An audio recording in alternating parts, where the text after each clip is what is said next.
Baik, Ya, yang sudah saya Ibu. hormati para senior guru besar ini, luar biasa ada tokoh-tokoh yang sudah sangat mumpuni. Jadi mungkin yang saya sampaikan sekedar sumbang saran ya. Iya, Bu. Eh,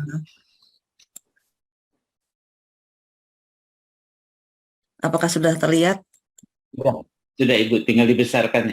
Sudah Bu. Ya, jadi kebetulan beberapa hari yang lalu ada acara ngobrol malam ya, yang diselenggarakan oleh Kemenkes. Kemudian ada beberapa hal yang menurut saya perlu diluruskan gitu ya, terutama tentang OP. Nah, nanti secara uh, langsung ataupun tidak langsung mungkin akan terlihat ya bagaimana hubungannya dengan pemerintah gitu. Nah, yang sering didengung-dengungkan oleh uh, salah seorang staf khusus Menkes adalah bahwa ID itu adalah serikat pekerja. ID itu adalah ngurusin kesejahteraan anggotanya saja begitu ya. Nah, ini adalah suatu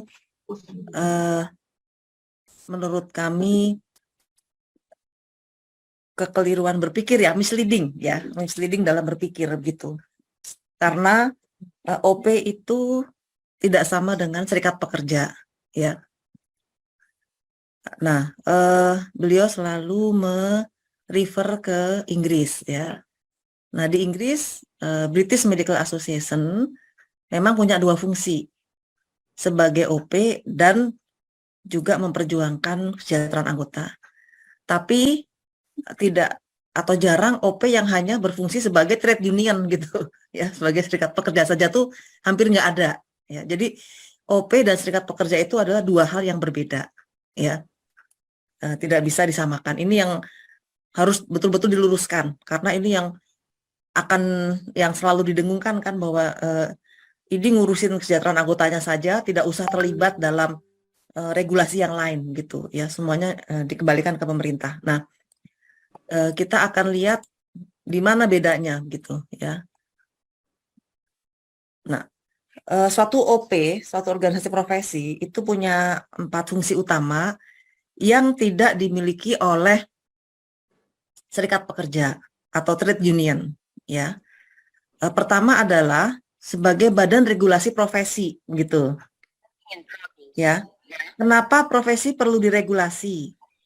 Karena profesi itu adalah sekelompok apa sekelompok ahli ya yang punya karakteristik, yaitu karakteristiknya untuk mendapatkan keahlian tersebut perlu melalui proses pendidikan atau proses proses pelatihan gitu.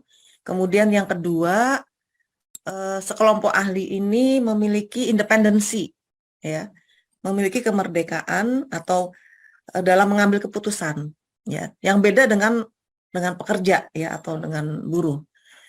Lalu kelompok ahli ini eh, secara rela ya, secara sukarela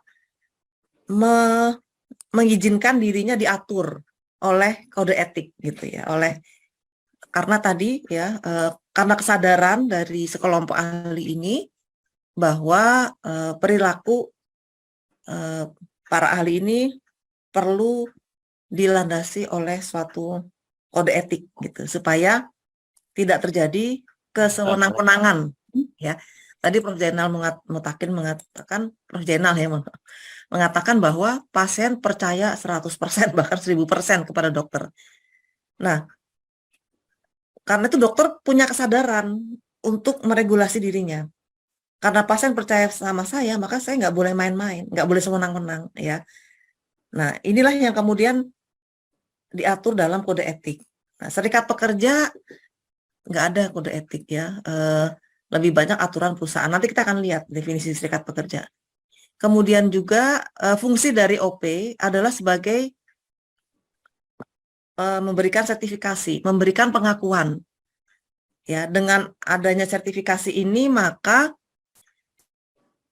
ini siapa yang boleh masuk ke kelompok profesi tersebut menjadi terbatas, terscreening gitu ya. Hanya orang yang punya keahlian yang sudah diakui oleh kelompok profesinya tadi, oleh peernya, baru dia bisa menjadi anggotanya ya. Yang kita lihat perhimpunan-perhimpunan spesialis gitu misalnya, bisa masuk ke dalam anggota perhimpunan spesialis tentu setelah melalui proses pengakuan tadi ya, diakui oleh kolegiumnya, lulus mendapat sertifikat kompetensi, berarti sudah diakui, yaitu sebagai entry.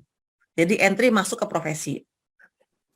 Kemudian juga OP memberi manfaat terutama untuk pengembangan tadi keprofesian, untuk maintenance ya, bahwa sekelompok ahli ini ya yang punya keahlian tertentu, punya profesi tertentu, itu perlu terus mempertahankan. Apalagi sekarang ada perkembangan ilmu pengetahuan yang sangat pesat gitu ya, sehingga perlu di-maintain. Nah, dan juga perlu men-screening, memilah mana yang bisa diterapkan, mana yang tidak. Nah, tentu yang mengetahui ini adalah kelompok profesinya. Tadi Prof. Jenderal mengatakan, ya peernya yang tahu, ya, mana yang bisa diterapkan di Indonesia, mana yang itu masih perlu dikaji lebih lanjut dan sebagainya, ya. Kemudian melindungi masyarakat ini tadi, ya, dari kesewenangan profesi. Jadi secara sadar kelompok profesi ini seperti punya ikatan moral ya, kontrak moral dengan masyarakat ya, karena masyarakat percaya kepada profesi, jangan sampai terjadi kesewenang-wenangan, maka lalu dibuatlah kode etik profesi. Ya ini ya profesi apapun juga begitu ya, profesi insinyur, profesi tadi advokat dan sebagainya ya. Nah ini tentu beda dengan serikat pekerja. Nah, kegiatan sebuah organisasi profesi itu ada beberapa yang tidak dilakukan oleh serikat pekerja ya, menciptakan nilai tambah, menghasilkan produk, organizer berbagai event ya, kemudian sertifikasi, tadi pengembangan ilmu pengetahuan, menerbitkan jurnal ilmiah. Serikat pekerja kan nggak ada jurnal ilmiah ya, menetapkan standar kompetensi, standar pendidikan, kualifikasi, sertifikasi, kredensial, terutama ini ya, kredensial untuk praktek dan bagaimana berperilaku profesional. Nah, sekarang serikat pekerja, ini saya Google gitu aja ada banyak informasi tentang serikat pekerja ya. Dari websitenya Kemenaker juga ada ya. Serikat pekerja atau serikat buruh adalah organisasi yang dibentuk dari, oleh, dan untuk pekerja buruh, baik di perusahaan maupun di luar perusahaan. Jadi kaitannya dengan perusahaan atau tempat bekerja gitu ya. Bersifat bebas, terbuka, mandiri, demokratis ya, bertanggung jawab untuk memperjuangkan, memang melindungi hak kepentingan pekerja buruh, utamanya untuk meningkatkan kesejahteraan. Jadi memang fungsi utama serikat pekerja adalah melindungi hak dan kepentingan pekerja ya, dan kemudian meningkatkan kesejahteraan pekerja ya. Kenapa harus ada serikat pekerja? Ya, di dalam suatu perusahaan ini kan hubungan antara employer dan employee gitu ya, hubungan antara yang meng-hire yaitu employer dan yang bekerja employee gitu. Nah, supaya terjadi hubungan yang demokratis, yang adil, tidak ada kesewenangan, maka perlu diatur dalam sebuah hubungan industrial. Jadi serikat pekerja itu kaitannya nanti dengan hubungan industrial ya. Nah ini fungsi serikat pekerja sebagai pihak dalam membuat perjanjian kerjasama dalam penyelesaian perselisihan industrial. Jadi dalam setiap perusahaan atau setiap apapun ya, baik di rumah sakit juga bisa ya, ada perjanjian kerjasama gitu antara pekerja dengan employer-nya. Kemudian sebagai wakil pekerja dalam lembaga kerjasama sebagai sarana menciptakan hubungan industrial yang harmonis, dinamis, dan berkeadilan, ya, sarana menyalur aspirasi dalam memperjuangkan hak dan kepentingannya, perencana, pelaksana, penanggung jawab, pemogokan pekerja, ya, sesuai dengan peraturan perundangan yang berlaku. Nah, jadi memang di dalam Undang-Undang Tenaga Kerja itu pekerja boleh gitu ya melakukan pemogokan, ya, ada peraturan perundangannya, dan sebagai wakil pekerja atau buruh dalam memperjuangkan kepemilikan saham di perusahaan. Jadi fungsi serikat pekerja dengan fungsi OP itu jelas berbeda, tapi bisa beririsan ya. Tapi yang jelas fungsinya itu berbeda gitu. beririsan di mana, misalnya dalam perjuangkan, bisa saja OP itu ikut memperjuangkan kesejahteraan, tapi memperjuangkan kesejahteraan itu bukan tugas utama OP begitu. Ini kan yang sering ketukar-tukar, dianggap ID sebagai OP itu hanya urusannya kesejahteraan. Bukan begitu. Tadi kita udah lihat fungsi OP dan fungsi serikat pekerja itu adalah dua hal yang berbeda gitu. Nah, bisa saja misalnya di suatu rumah sakit itu ada serikat pekerja rumah sakit tersebut gitu, yang isinya adalah bisa ada semua pekerja yang bekerja di rumah sakit itu, jadi bisa menjadi satu serikat pekerja. Di situ ada dokter, ada bidan, ada perawat, ada berbagai tenaga kesehatan yang lain membentuk serikat pekerja dari rumah sakit itu begitu. Tapi itu bukan OP gitu ya. Ini yang perlu diperhatikan. Nah, kemudian dari slide tersebut ini juga disebutkan ya oleh yang bersangkutan bahwa Undang-Undang Praktek Kedokteran memberi ID kewenangan regulasi. Nah, di masa depan, wewenang regulasi ini dikembalikan ke pemerintah. Nah, ini dari slide beliau, saya copy paste. Mari kita lihat bersama ya, di mana kekeliruan berpikir pada slide presentasi ini. Ya, yang perlu diluruskan adalah tentang makna regulasi. Ya, makna regulasi yang mana, yang memang itu adalah memang embedded di dalam profesi, dan regulasi yang mana yang itu memang miliknya pemerintah. Ini juga jangan kecampur-campur begitu ya. Jangan sampai kecampur-campur. Jadi memang profesi itu punya perlu meregulasi dirinya, namanya regulasi profesi. Tapi juga ada pemerintah sebagai pemerintah ya, Kemenkes sebagai pemerintah juga punya peran sebagai regulator. Tapi yang diregulasi itu adalah dua hal yang berbeda gitu. Ya, contoh kecil dan sederhana, di dalam rumah tangga pun kita juga ada regulasi kan. Misalnya regulasi orang tua kepada anaknya gitu kan. Itu kan regulasi internal rumah tangga tersebut gitu. Ya, masing-masing rumah tangga punya regulasi masing-masing. Ya. Tapi bukan berarti kemudian regulasi rumah tangga diambil alih oleh pemerintah, kan tidak. Itu regulasi internalnya rumah tangga tersebut gitu, yang memang dibuat untuk agar rumah tangga tersebut bisa berjalan dengan baik. Nah, jadi di sini ya, bahwa ID punya kewenangan regulasi itu dalam konteks meregulasi ID sebagai profesi gitu ya. Bukan melakukan fungsi-fungsi pemerintahan, tidak ya. Mungkin ada 1-2 fungsi yang bisa dimandatkan oleh pemerintah kepada ID, tapi yang utama di dalam Undang-Undang Praktek Kedokteran adalah ID memiliki kewenangan untuk meregulasi dirinya sebagai profesi gitu ya. Bukan sebagai pemerintah, karena memang ID itu bukan pemerintah tapi OP. Nah, ini juga ada beberapa yang perlu diluruskan gitu ya. Jadi ini regulator apa gitu ya. Regulasi apa? Ini perlu jelas ya. Tadi contohnya kecil aja, regulasi dalam satu rumah tangga itu kan juga ada regulasi juga gitu loh ya, tapi itu internal. Nah, ini beberapa, kewenangan ini ya, membentuk kolegium tanpa ada mekanisme intervensi pemerintah, ini juga tanda tanya begitu ya. Kenapa harus ada intervensi pemerintah? Karena ini profesi tadi ya, profesi itu ya bisa membentuk sendiri kelompok peer-nya itu gitu ya. Tentu misalnya mau disahkan sebagai satu organisasi ya nanti berbadan hukum kan begitu. Kemudian kalau kewenangan memberi rekomendasi ini ada 2 pandangan ya, ada yang mengatakan itu wewenang pemerintah, ada yang mengatakan itu juga bagian dari kewenangan profesi gitu. Sedangkan sertifikasi SKP ini sebetulnya adalah bagian dari tadi fungsi profesi untuk mempertahankan kompetensi gitu ya. Jadi peer-nya yang saling tahu ya.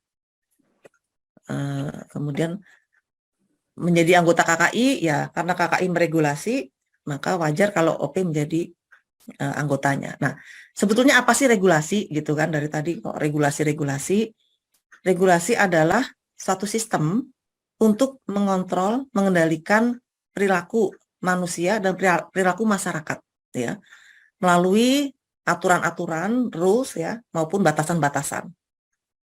Jadi regulasi itu ada macam-macam, ya, ada memang regulasi oleh pemerintah, otoritas, ya, pemerintah sebagai yang diberi mandat oleh rakyat gitu. Memang pemerintah punya wewenang untuk meregulasi.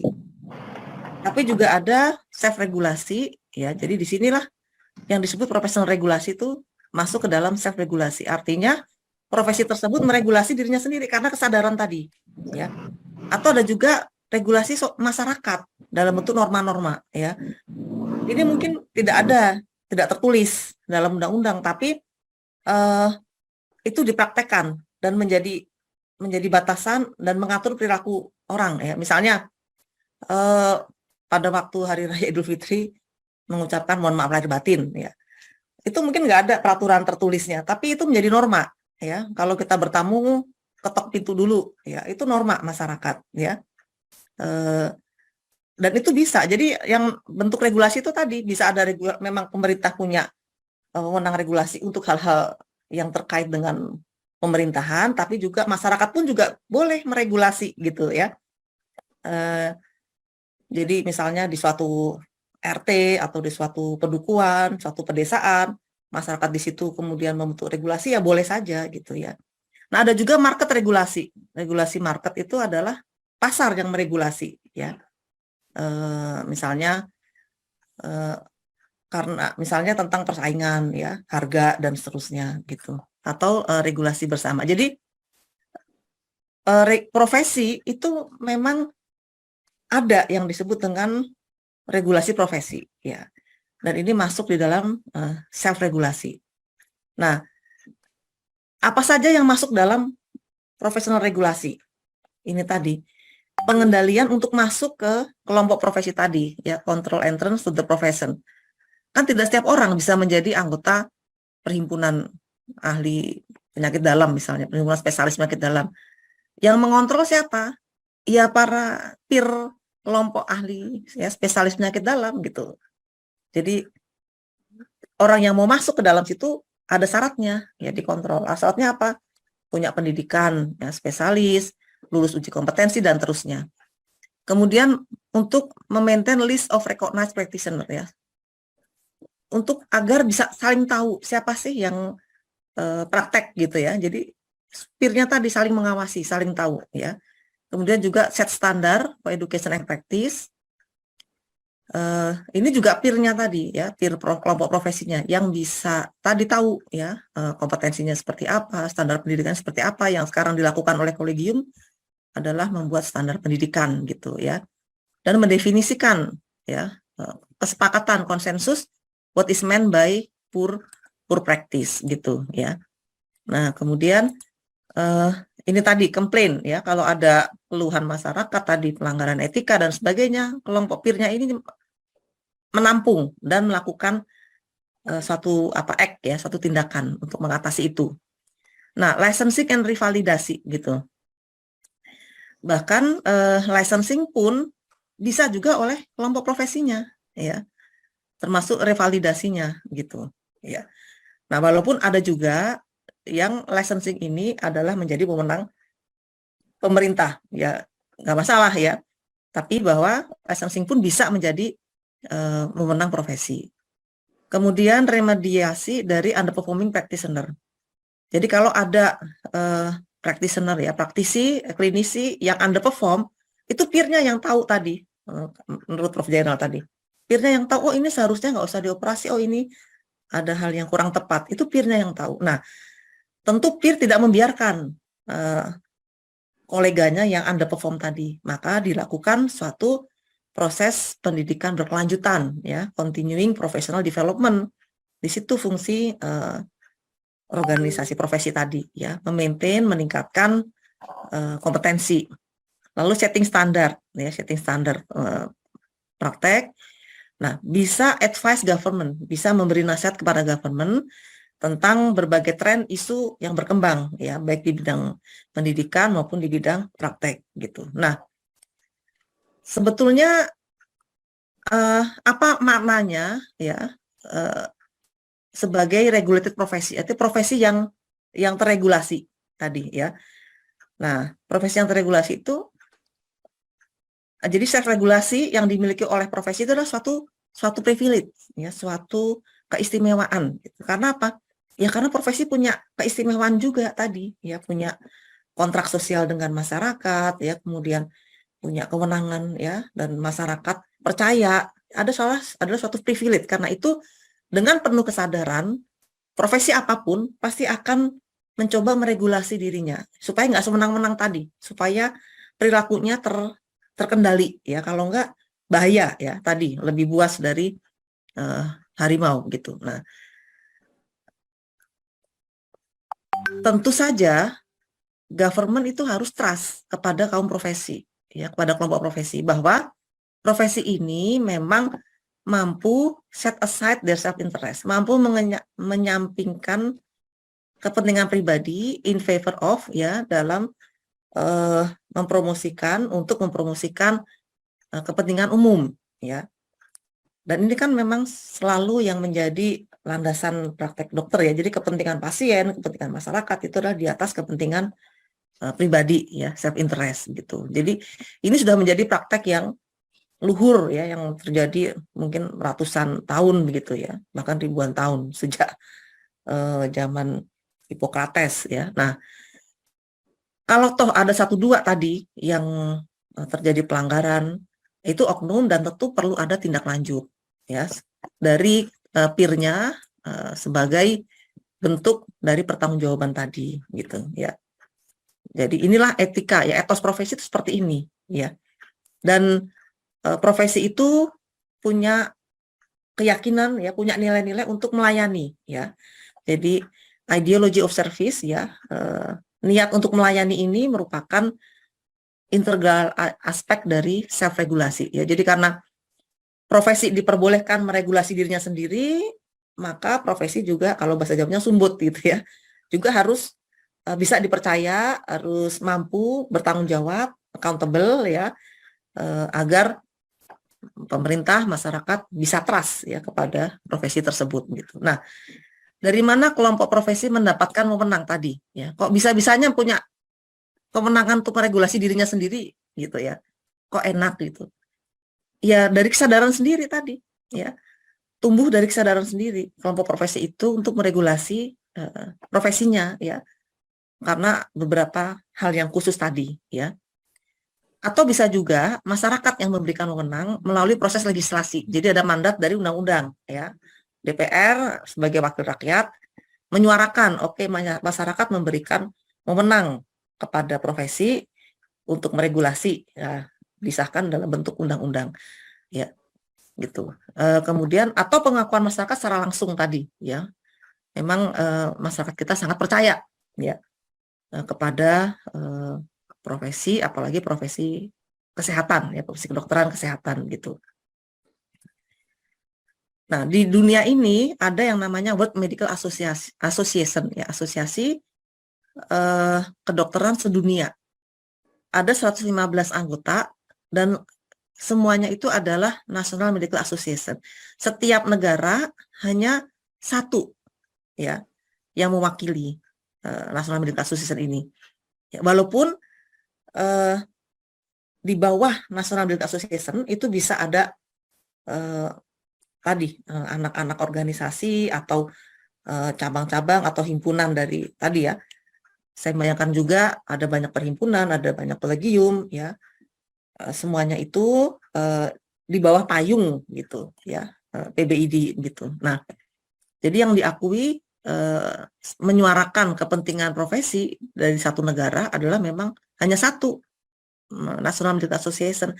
Sedangkan kalau ada organisasi-organisasi yang lain itu bagaimana, itu menginduk. Nah, begitu pula tadi mandat untuk bisa memberikan pelayanan kepada masyarakat, untuk bisa melakukan kredensial, memberikan sertifikasi dan sebagainya, itu seyogyanya ya khusus untuk profesi terkait gitu ya. Artinya ya memang ada banyak kolegium, ada banyak perhimpunan gitu. ya, masing-masing untuk yang terkait dengan spesialisasinya gitu. Nah, justru untuk bisa menjadi anggota dari World Medical Association, syarat pertama adalah independent from government. Jadi profesi itu memang harus beroperasi secara independen, lepas dari, bukan lepas ya, bukan lepas dalam arti liar tuh enggak, independen dalam arti tidak terpengaruh oleh dinamika politik di pemerintah, ya. Jadi memang karena tadi profesi itu punya apa namanya ideologi yang luhur, punya nilai-nilai integritas, moralitas gitu ya. Jadi itulah yang mendrive profesi dan bebas dari self interest gitu ya. Nah, padahal kalau kita bicara government itu kan banyak dinamikanya gitu ya. Banyak dinamikanya. Nah, sehingga kriterianya justru memang harus independen ya. Dan organisasi tersebut meliputi nasional ya, dan representasi dari sebagian besar. Nah, tadi jadi organisasi profesi itu bisa punya fungsi trade union, tapi bukan berarti OP itu sama dengan trade union gitu loh, ya. Ada kemungkinan dia melakukan fungsi ini, ya. Jadi, nah di dunia ini ternyata ada dua jenis OP, ya. Ada OP yang memang betul-betul independen, private gitu, ya. Artinya dia memang tumbuh dari kelompok profesinya sendiri, meregulasi sendiri gitu.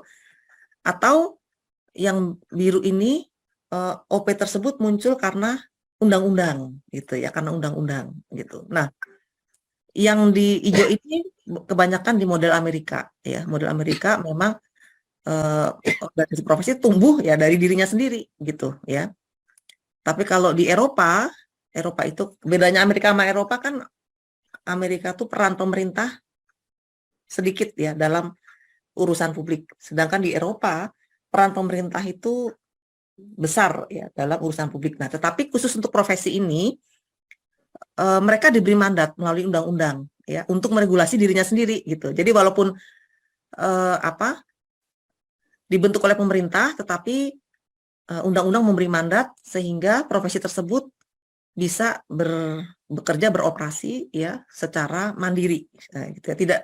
Tidak di bawah kendali atau kontrol dari pemerintah. Tapi syaratnya tadi bahwa profesi tersebut memang memperjuangkan kepentingan masyarakat, memperjuangkan kepentingan pasien gitu. Nilai-nilai luhur profesi ya. Nah, ini jadi contoh apa namanya? Tugas chamber ini ya, chamber tuh organisasi, maksudnya organisasi dari kelompok dokter punya beberapa fungsi gitu ya. Seperti ini ya, fungsi di bidang praktek, fungsi di bidang postgraduate education, fungsi di bidang continuing education, ya, quality assurance dan seterusnya gitu.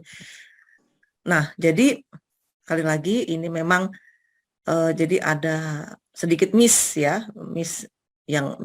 konsep yang perlu diluruskan. Jadi sebetulnya bukan wewenang regulasi dikembalikan ke pemerintah. Kalau sampai regulasi profesi itu seluruhnya dikendalikan oleh pemerintah, maka ini menjadi negara, ya mohon maaf ya, seperti negara-negara yang sentralistik itu, ya. Nah, tentu kita bukan ke sana toh. Indonesia itu negara demokrasi ya, yang kita sudah sepakati, ya kita punya nilai bersama yaitu Pancasila. Jadi sebetulnya kewenangan meregulasi profesi itu embedded di dalam profesi itu sendiri ya. Dan kewenangan pemerintah itu juga sudah jelas ya. Sudah jelas kan, memang ada hal-hal yang memang itu urusannya pemerintah sebagai tanggung jawab karena mendapat mandat untuk memerintah gitu ya. Nah, jadi mungkin ini yang perlu dipisahkan ya, mana yang memang itu kewenangan profesi untuk meregulasi dirinya sendiri seperti tadi memberikan SKP untuk continuing education itu tentunya wewenang dari profesi. Ya, tapi tentu tadi karena ini adalah kepercayaan dari pemerintah maupun masyarakat dalam melaksanakan kewenangan regulasi itu, profesi juga perlu hati-hati dan bertanggung jawab tadi ya. Nah, mungkin demikian sumbang saran saya, mudah-mudahan bisa memberi sedikit informasi. Terima kasih. Wassalamualaikum warahmatullahi wabarakatuh. Waalaikumsalam. Terima kasih Bu Titi.